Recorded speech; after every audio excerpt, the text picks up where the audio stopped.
चुकीचा अट्टहास करणे, हुल्लडबाजी करणे, जागतिक राजधानी आहे, ही देशाची आर्थिक राजधानी आहे, जगामध्ये जगातली एक मोठी अर्थव्यवस्था असलेली ही राजधानी आहे. तिथल्या त्या जे म्हणजे हे आहे सेल्फी पॉइंट आझाद मैदानाच्या जवळ महापालिकेच्या समोर, त्या सेल्फी पॉइंट मध्ये एक काय म्हणतो त्यांना आपण, हे आहे आपलं वॉटर फाउंटन आहे. त्या फाउंटन मध्ये तुम्ही अर्धनग्न आंघोळ करणार, अर्धनग्न आंघोळ करणार. अरे ही कोणती विकृती आहे. नाचायले तुम्ही स्पॉन्सर्ड आहेत, तुम्ही स्पॉन्सर्ड आहेत. माझे मराठा भाऊ नाही आहेत, तुम्ही स्पॉन्सर्ड कार्यकर्ते आहेत आणि तुम्ही लढाके आहेत. तुम्हाला छत्रपती शिवाजी महाराजांचं नाव घेण्याचा अधिकार नाहीये. छत्रपती शिवाजी महाराजांचं नाव घेण्याचा अधिकार नाहीये.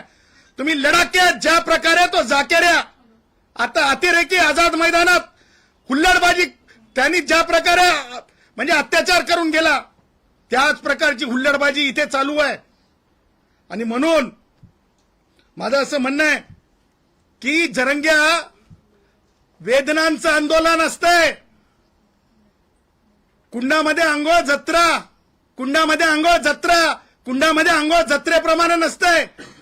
आणि म्हणून मला म्हणायचंय की सन्माननीय एकनाथरावजी शिंदे साहेब, राज ठाकरे म्हणतायत की शिंदे साहेबांना विचारा, आपण आपल्या कार्यकाळात त्याचे लाड केले होते, गोंजारलं होतं. त्या जरंगेला आता सांगा की गावाकडे जाय म्हणून. हे तुम्हाला सांगतो, जरंग्याची कोणतीच मागणी महाराष्ट्रातलं सरकार तर काय, देशातल्या कोणत्याही राजकीय पक्षाचं सरकार इतर राज्यातलं सुद्धा जरंग्याच्या मागणी मान्य करू शकत नाही. जरंगेची मागणी कुणीच मान्य करू शकत नाही. आणि त्यामुळं त्याला वापस पाठवणं, खेळ संपला म्हणून सांगणं, त्याचा शो संपला म्हणून असल्यासारखं बोलतंय, तो भावलं असल्यासारखं बोलतंय. मला सांगा, ते काय विरोधी पक्षाचे नेते म्हणून समोर आले, ते काय नाव त्यांचं, आपलं दानवे, अंबादास दानवे. आगडोंब होणार म्हणे, हा म्हणतो गोळ्या घाला. अंबादास म्हणतात आगडोंब होणार. अंबादास, आपण विरोधी पक्ष नेते म्हणजे आपल्याला काही मर्यादा तर जाणून ठेवल्या पाहिजेत. आपण कुठं काय व्यक्त करतो. आपण एका सन्माननीय पदावर होतात, आपण एका जातीचे म्हणून सांगताय. किती जातीवादी झालात. एवढा जातीवाद चालतो का. मागासले पण लागतंय आरक्षण मिळवण्यासाठी. जातीवादी होऊन चालत नसतंय. म्हणे मी मराठा म्हणून आलो. तुम्ही हे म्हणाला असतात की मी एक जिम्मेदार पदाधिकारी आहे, मी चर्चेला आलो, मी विषय समजून घ्यायला आलो. म्हणजे तुम्ही मराठा म्हणून बोलत राहा. तुमचं ओबीसीशी काही संबंध नाही, तुमचा ब्राह्मणांशी काही संबंध नाही, तुमचा मागासवर्गीयांशी काही संबंध नाही. मला एक समजत नाही, आजच्या तारखेला सर्वपक्षीय मराठा पुढारी मिळून हे काय गेमिंग करत आहेत का, की महाराष्ट्रामध्ये बिगर मराठा मुख्यमंत्री असला की चुळबुळ आहे का, ही राजकीय चुळबुळ आहे का ही, असा देखील मला प्रश्न पडतो. आणि म्हणून मला हे सांगायचं आहे, जरंगेची भाषा ही गावगाड्याची नसून जरंगेची भाषा ही नीचपणाची आणि माजोरीपणाची आहे. जरंगेची भाषा ही गावगाड्याची नसून जरंगेची भाषा ही नीचपणाची आहे. त्याचबरोबर संजय राऊत आणि शरद पवार, संजय राऊत, देख भाई, लगता था यार, लोग बोलते थे पत्रकार है, मुझे तो अभी सवाल पड़ा है कि चित्रकार है कि तू पत्रकार है। अरे कहते हैं तू संसद में जाता भी है, लेकिन तू तो बोलने लगा है अभी कि संविधान बदल दो। अरे संविधान बदल दो, अरे संविधान बदल दो। मैं ये नहीं कहूंगा सटकलिका। मैं ये कहूंगा कि जो संविधान बदलने की भाषा करते हैं वो देश के मूल तंत्र को नहीं समझते हैं, जो बेसिक स्ट्रक्चर को नहीं समझते हैं।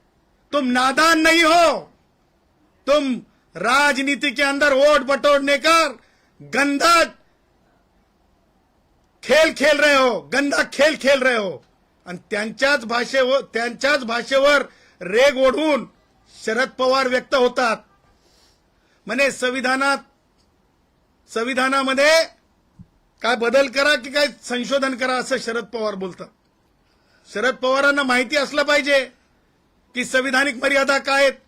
भारतरत्न डॉक्टर बाबासाहेब आंबेडकरांचे जागा खुल्या किती राहाव्यात या बाबतीतलं त्यांचं मत काय। खुल्या जातीचं सुद्धा बाबासाहेब आंबेडकर हे रखवाले आहेत। आज जो संजय राऊत आणि शरद पवार भाषा बोलतो, मला आता प्रश्न पडला, ह्याच त्या औलादी होत्या का? अॅट्रॉसिटीचा कायदा रद्द करा म्हणून लोकांना पुढे करत होत्या, कारण संविधानातूनच अॅट्रॉसिटीचा कायदा निर्माण झाला होता आणि संविधानातूनच आरक्षणाचा कायदा निर्माण झालेला आहे। आणि आता यांचे दात खरे दिसायला लागलेत, दिसायला लागलेले आहेत। आणि हेच त्या औलादी होत्या वाटतंय जे पडद्याआड सामाजिक अत्याचाराची संबंधितला कायदा ह्या देशातच असू नये, राज्यातच असू नये, ह्याच्याकरिता पडद्यामागून खेळ खेळत होत्या काय।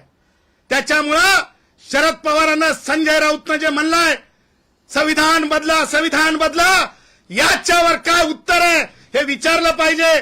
मला हे म्हणायचं, उद्धव ठाकरेकडे जे काय उरले सुरले कार्यकर्ते आहेत, त्याच्यामध्ये धनगर असतील भाऊ, हटकर भाऊ असतील, त्याच्यामध्ये वेगवेगळे आमचे म्हणजे जे समाज आहेत, म्हणजे सुतार असतील, लोहार असतील, वडार भाऊ असतील, त्या सगळ्यांनी त्यांना विचारलं पाहिजे, त्यांना बोलता केलं पाहिजे। कारण हे गुमरांगी नाही, हे फसवी आहे। मराठा भावांची फसवी आहे। यांना माहिती आहे आरक्षण देता येत नाही, पण मराठा भावांची फसवी आहे। त्याचबरोबर ओबीसी भावांची सुद्धा फसवी आहे। हे फसवीचा खेळ खेळत आहेत, आणि म्हणून मला तुम्हाला पुढे जाऊन हे सांगायचं आहे की एसटीतील कष्टकरी जेवढे आमच्या आझाद मैदानात होते त्याच्यापेक्षाही कमी लोक आता शिल्लक राहिलेत। त्याच्यामुळे मला असं वाटतंय की जरंगेच्या माजोरीपणाच्या भाषेला कायद्यासमोर जरंगेला मोठं समजू नये। जरंगेला जर आज 6 वाजेपर्यंत जरंगे ऐकला नाही, चुकीची प्रथा पडेल।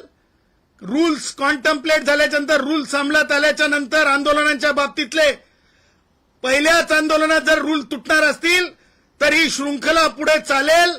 कायद्याचं राज्य आहे।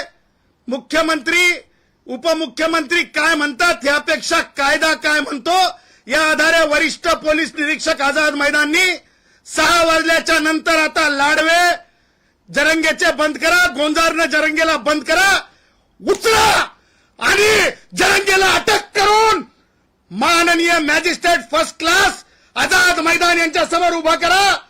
कारण कायद्याची पायमल्ली ही महाराष्ट्राला परवडणारी नाही, आपण बघितलं असेल, जाणून बुजून काही लोक रस्ता रोको करून पोलिसांची उज्जत घालत आहेत। त्यांना माहिती आहे की आता लोकांनी पाठ फिरवलेली आहे। लढाके असतात की नाही, लढाके जसे त्या जाकीर नाईकचे असतात त्या टाईपचे काही माझे मराठा भाऊ कार्यकर्ते नाही आहेत। हे पॉलिटिकल लढाके आहेत। हे पॉलिटिकल लढाके पोलिसांची उज्जत घालतात, गाड्यावर बसतात आणि पोलिसांमध्ये आक्रमकता आणावी, पोलिसांना एक ऍक्शन मोडमध्ये यावं आणि त्याच्यातून काहीतरी अॅग्रेशन व्हावं। मुंबईतल्या सामान्य माणसाला त्रास होऊ नये म्हणून प्रतिबंधात्मक कारवाई करत असताना काहीतरी अघटित घडवावं, महाराष्ट्र पेटवावा आणि नंतर जरंग्यानं विक्टिम कार्ड खेळावं, नंतर जरंग्याच्या नावाचं विक्टिम कार्ड खेळावं, नंतर जरंग्याच्या नावाचं विक्टिम कार्ड खेळावं. असं हे सगळं जे आहे हे एकूण शोषण करण्यासाठीचं आरक्षण मागणं आहे. कारण जो स्पेस निर्माण केलेला आहे भारतरत्न डॉक्टर बाबासाहेब आंबेडकरांनी, ज्या ज्या कष्टकरी समाज आहेत त्या समाजाला, मग ते राजकारणात असेल, शिक्षणात असेल, नोकऱ्यांमध्ये असेल, तो स्पेसच संपवून टाकायचा, तो स्पेस संपवायचा. ओबीसी उद्याच्या स्थानिक स्वराज्य संस्थेच्या निवडणुकीत शिल्लकच राहिला नाही पाहिजे. कुडमुड्या जोशी ब्राह्मण जो भटकंती करतो तो सुद्धा शिल्लकच राहिला नाही पाहिजे. त्याचबरोबर जे काही छोटे मोठे म्हणजे मायक्रो ओबीसी आहेत, सुतार भाऊ असतील, हे छोटे छोटे, मग आमचे म्हणजे गोसावी भाऊ असतील, ते कोणत्याच ग्राम न्यायालयामध्ये, ग्रामपंचायतीमध्ये दिसूच नये. हे अशा प्रकारचं सगळं कुभांड चालवलेलं आहे. न्यायमूर्ती संदीप शिंदेंना बोलताना जरंगे म्हणाला, तुम्ही एवढे महिने काय शिकलात?